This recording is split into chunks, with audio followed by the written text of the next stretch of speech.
എല്ലാ പ്രിയ വ്യൂവേഴ്സിനും സ്ട്രോബെറി ചാനലിലേക്ക് സ്വാഗതം. ഇന്ന് ഞാൻ ചെയ്യാൻ പോകുന്നത് വളരെ ടേസ്റ്റിയും അതുപോലെ തന്നെ വളരെ ഈസിയുമായിട്ടുള്ള തനി നാടൻ ചിക്കൻ റോസ്റ്റിൻ്റെ റെസിപ്പിയാണ്.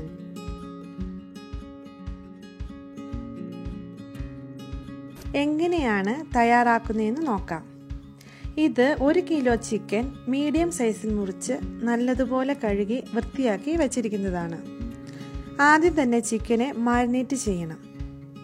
അതിനായി 1/2 ടീസ്പൂൺ മഞ്ഞൾപ്പൊടി, 2 ടീസ്പൂൺ കാശ്മീരി ചില്ലിപ്പൊടി, 2 ടീസ്പൂൺ നാരങ്ങാനീര്, ആവശ്യത്തിന് ഉപ്പ് എന്നിവ ചേർത്ത് നല്ലതുപോലെ മിക്സ് ചെയ്ത് ഒരു അരമണിക്കൂർ സമയമെങ്കിലും ഇങ്ങനെ വെക്കണം. കാശ്മീരി ചില്ലി പൗഡറിന് പൊതുവെ എരിവ് കുറവാണല്ലോ, അപ്പോൾ ഈ സമയത്ത് എരിവ് കൂടുതൽ വേണ്ടവർക്ക് കൂടുതൽ ചേർക്കാവുന്നതാണ്.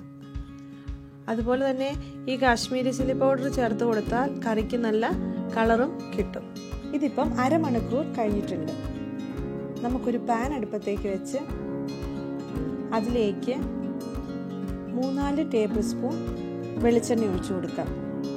ഇതൊരു റോസ്റ്റ് ആയതുകൊണ്ട് തന്നെ നമുക്ക് ഇച്ചിരി എണ്ണ കൂടുതൽ വേണം ഉപയോഗിക്കാൻ.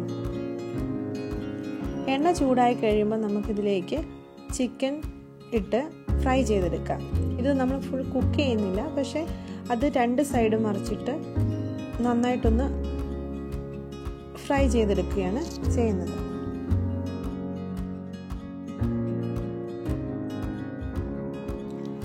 രണ്ട് സൈഡും മറിച്ചും തിരിച്ചുവിട്ട് ഫ്രൈ ചെയ്തെടുക്കാം.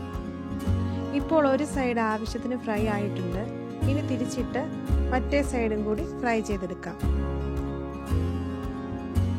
ഇപ്പോൾ 2 വശവും ആവശ്യത്തിന് ഫ്രൈ ആയി കഴിഞ്ഞു. ഇനി എണ്ണയിൽ നിന്ന് മാറ്റി വയ്ക്കാം.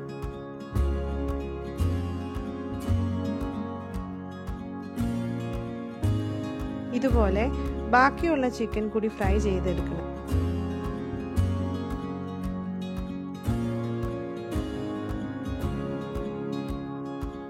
ഇപ്പോൾ എല്ലാ ചിക്കനും ഫ്രൈ ചെയ്ത് കഴിഞ്ഞു. ഇനി മസാല റെഡിയാക്കാം. ഫ്രൈ ചെയ്ത എണ്ണ തന്നെ മസാല റെഡിയാക്കാൻ ഉപയോഗിക്കാം. കുറവാണെങ്കിൽ കുറച്ച് എണ്ണ ഒഴിച്ചു കൊടുക്കാം. അതുപോലെ തന്നെ കൂടുതലുണ്ടെങ്കിൽ കുറച്ച് എണ്ണ മാറ്റി വയ്ക്കുകയും ചെയ്യാം. ചിക്കൻ റോസ്റ്റ് എണ്ണയിൽ കിടന്ന് വരണ്ടതായതുകൊണ്ട് ഈ റെസിപ്പി കുറച്ച് എണ്ണ കൂടുതൽ ഉപയോഗിക്കേണ്ടതുണ്ട്. അതുകൊണ്ട് തന്നെ ഞാൻ ഈ എണ്ണ മാറ്റി വെക്കുന്നില്ല. ചിക്കൻ ഫ്രൈ ആകുന്ന സമയത്ത് മസാലയ്ക്ക് വേണ്ട സവാളയും ഉള്ളിയും പച്ചമുളകും റെഡിയാക്കി വയ്ക്കണം. എങ്കിൽ മാത്രമാണ് ചിക്കൻ ഫ്രൈ ചെയ്ത് മാറ്റിയുള്ള ചൂടെണ്ണയിൽ ഉടൻ തന്നെ മസാല റെഡിയാക്കാൻ സാധിക്കുകയുള്ളൂ. ഞാനിവിടെ മസാലയ്ക്ക് വേണ്ട എല്ലാ ഇൻഗ്രീഡിയൻസും റെഡിയാക്കിയിട്ടുണ്ട്. ഈ എണ്ണയിലേക്ക് കറിവേപ്പില ഇട്ട് കൊടുക്കാം.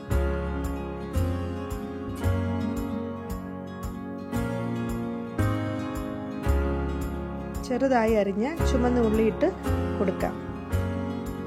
ഈ ചുമന്നുള്ളി ഒരു 20 എണ്ണം ഉണ്ട്. ഇതൊന്ന് ഇളക്കി മിക്സ് ചെയ്യാം. ഞാനിവിടെ ഒരു മീഡിയം സൈസ് 4 സവോളയാണ് എടുത്തിരിക്കുന്നത്. അത് നമുക്കിതിലേക്ക് ഇട്ട് നന്നായിട്ട് വഴറ്റിയെടുക്കാം.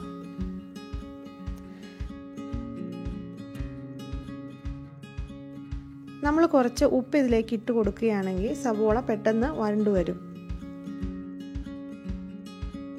പച്ചമുളകും കുറച്ച് കറിവേപ്പിലയും കൂടി ഇട്ട് നന്നായിട്ട് നമുക്ക് ഇളക്കി കൊടുക്കാം. ഈ പച്ചമുളകിൻ്റെ എണ്ണമൊക്കെ അവരവരുടെ എരിവിൻ്റെ ഇഷ്ടമനുസരിച്ച് വേണം ചേർക്കാൻ. നല്ല എരിവുള്ള പച്ചമുളകും എരിവ് കുറഞ്ഞ പച്ചമുളകും ഉണ്ട്.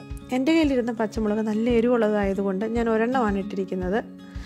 അതുപോലെ തന്നെ നമ്മളിതിൻ്റെ അകത്ത് കാശ്മീരി ചില്ലിപ്പൊടി ഇടുന്നുണ്ട്, കുരുമുളക് പൊടി ഇടുന്നുണ്ട്. അപ്പോൾ എല്ലാത്തിൻ്റെയും കൂടെ എരിവ് അനുസരിച്ച് നമ്മുടെ എരിവ് ആവശ്യമനുസരിച്ച് വേണം ചേർക്കാൻ. കറിവേപ്പിലയൊക്കെ എത്ര വേണേലും ഇട്ട് കൊടുക്കുക. അത് കറിക്ക് നല്ല ടേസ്റ്റ് കൂട്ടത്തല്ലേ ഉള്ളൂ. സവോള കുറച്ച് വഴലാൻ തുടങ്ങിയിട്ടുണ്ട്.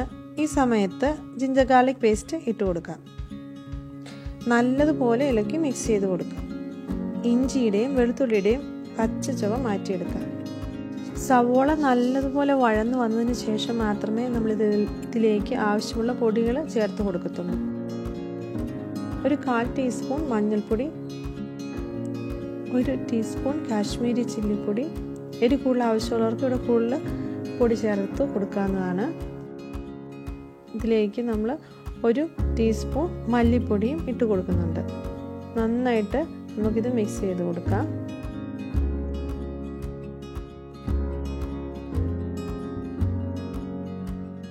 ഇതിലേക്ക് നമുക്ക് 1 ടീസ്പൂൺ കുരുമുളക് പൊടിയും 1 ടീസ്പൂൺ ഗരം മസാലപ്പൊടിയും കൊടുക്കാം. ഈ ഗരം മസാലപ്പൊടിയുടെ കാര്യത്തിൽ കുറച്ച് ശ്രദ്ധിക്കാനുണ്ട്. നമ്മൾ ഫ്രഷ് ആയിട്ട് ഉണ്ടാക്കിയ പൊടിയാണെന്നുണ്ടെങ്കിൽ അതിന് നല്ല മണവും രുചിയും കാണും.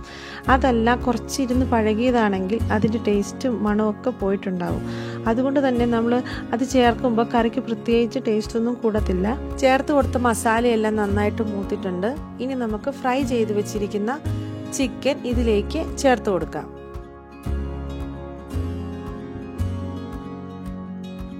ചിക്കൻ ഫ്രൈ ചെയ്തപ്പോൾ നമ്മൾ പൂർണ്ണമായിട്ടും കുക്ക് ചെയ്തിട്ടില്ല. അതുകൊണ്ട് തന്നെ നമുക്ക് ഈ ചിക്കനെ കുറച്ച് നേരം കൂടെ വേവിക്കേണ്ടതുണ്ട്. ഒരു 1/2 കപ്പ് നല്ല ചൂടുവെള്ളം ഇതിലേക്ക് ഒഴിച്ചു കൊടുത്ത് നന്നായിട്ട് മിക്സ് ചെയ്തിട്ട് നമുക്കിത് അടച്ച് വെച്ച് ലോ ഫ്ലെയിമിലിട്ട് വേവിക്കാൻ വെക്കാം. ഇതിലെ വെള്ളമെല്ലാം നന്നായിട്ട് പറ്റി വരുമ്പോഴാണ് ഇത് പാകത്തിന് വെന്ത് വരുന്നത്. ഇതിപ്പോൾ നന്നായിട്ട് വെള്ളമെല്ലാം പറ്റി വന്നിട്ടുണ്ട്. ഇനി ഇതിൽ തെളിഞ്ഞു വന്ന എണ്ണയിൽ ഇത് കുറച്ചു നേരം കൂടെ ലോ ഫ്ലെയിമിലിടാം. എണ്ണയിൽ കിടന്ന ചിക്കൻ റോസ്റ്റ് നന്നായിട്ട് വരണ്ടു വന്നിട്ടുണ്ട്. ഞാനിവിടെ വെച്ച് ഇത് ഓഫാക്കാൻ പോവാണ്. ഇത് വളരെ ടേസ്റ്റി ആയിട്ടുള്ള ഒരു ചിക്കൻ റോസ്റ്റാണ്. തനി നാടൻ രീതിയിലാണ് ചെയ്തിരിക്കുന്നത്. അപ്പോൾ നിങ്ങളിതെല്ലാവരും ഒന്ന് ട്രൈ ചെയ്ത് നോക്കണം. നിങ്ങളുടെ വിലയേറിയ നിർദ്ദേശങ്ങളും അഭിപ്രായങ്ങളും ഞാൻ പ്രതീക്ഷിക്കുന്നു. അതുപോലെ തന്നെ നിങ്ങൾ ആരെങ്കിലും ചാനൽ സബ്സ്ക്രൈബ് ചെയ്യാത്തവരുണ്ടെങ്കിൽ ഒന്ന് ചെയ്തേക്കണേ. കൂടത്തെ ആ ബെല്ലൈക്കണിൽ ഒന്ന് ക്ലിക്ക് ചെയ്യുകയാണെങ്കിൽ ഞങ്ങളിടുന്ന പുതിയ വീഡിയോസിൻ്റെ നോട്ടിഫിക്കേഷൻ നിങ്ങളുടെ മൊബൈൽ ഫോണിൽ കിട്ടുന്നതായിരിക്കും. ഇനി ഒരു പുതിയ വീഡിയോയുമായി നമുക്ക് ഇനിയും കണ്ടുമുട്ടാം. അതുവരെ bye bye, take care, thank you.